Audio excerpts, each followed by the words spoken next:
Black History Month is a time of reflection, education, and celebration. But how often do we stop and think about why it exists? Why do we dedicate an entire month to Black history? The truth is, for centuries, Black contributions to society have been erased, overlooked, or downplayed. Black History Month serves as a powerful reminder that Black stories are American stories, global stories, worthy of recognition, discussion, and appreciation. Tonight, we're diving deep into the significance of Black History Month and how Black artists continue to shape the music industry. We'll also break down the 2024 Grammys, discussing the biggest wins, most talked about moments, and some of the ongoing controversies.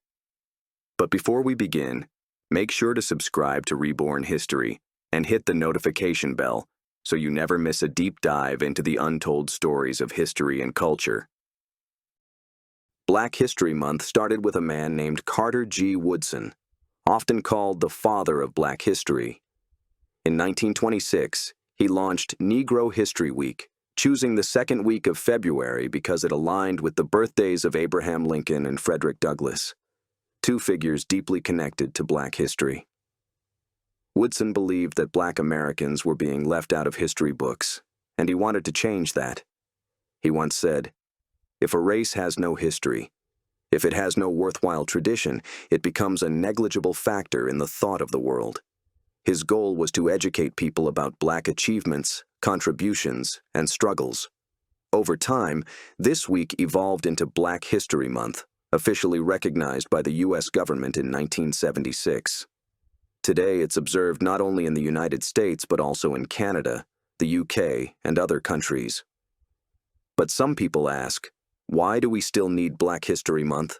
Haven't we made progress? The answer lies in the very history we're discussing. While progress has been made, systemic racism, historical erasure, and ongoing inequalities still exist. Now, let's talk about music, one of the most powerful ways Black culture has influenced the world. Black artists have pioneered nearly every major music genre. Think about it. Jazz, blues, gospel, rock and roll, soul, funk, reggae, hip-hop, R&B, and even electronic dance music have deep roots in Black culture. Yet, for decades, Black artists weren't given the credit they deserved. Let's take rock and roll as an example. Many people associate rock with artists like Elvis Presley, but the truth is, Black musicians like Chuck Berry, Little Richard, and Sister Rosetta Tharpe laid the foundation for the genre. The same thing happened in country music. Many don't realize that country music was heavily influenced by Black musicians, but early Black country artists were often erased from the narrative. And when we talk about modern music, hip-hop is now the most dominant genre in the world, a genre created by Black artists in the Bronx during the 1970s. So, when we discuss the Grammys, we have to ask, has the music industry truly given Black artists the recognition they deserve? The Grammys have a long history of controversies when it comes to Black artists. For years, Black musicians have been placed in urban categories instead of being recognized in major ones like Album of the Year.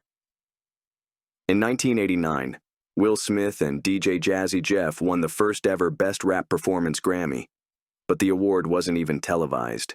In 2015, Beyoncé's Lemonade lost Album of the Year to Adele, who even admitted during her acceptance speech that Beyoncé deserved it. In 2017, the same thing happened with Kendrick Lamar, losing to Bruno Mars.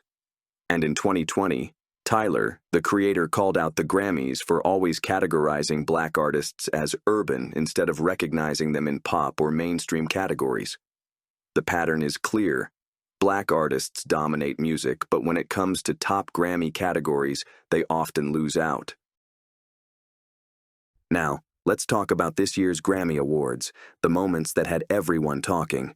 Some of the biggest wins included Killer Mike sweeping the rap categories, proving that hip-hop's legacy is still strong.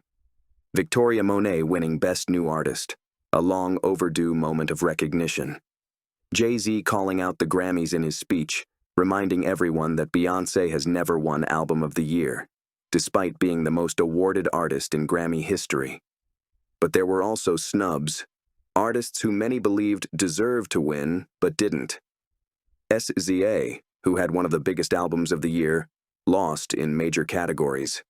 Miley Cyrus won Record of the Year over R&B and hip-hop artists, continuing the conversation about the Grammys favoring certain genres over others. What do these results say about the music industry today? Are things changing, or are we still seeing the same patterns? So, how does this all connect back to Black History Month? Because Black history isn't just about what happened in the past.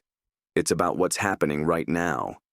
The way Black artists are treated in the music industry reflects the broader struggles for recognition, equality, and fair treatment. And that's why discussions like these matter. Black History Month isn't just a time to remember. It's a time to question, reflect, and demand change. Now, we want to hear from you. Do you think the Grammys have made progress in recognizing Black artists? Which performance or moment stood out to you the most? Let us know in the comments, and don't forget to subscribe to Reborn History for more deep dives into history, culture, and the stories that shape our world. History isn't just in textbooks, it's happening right now.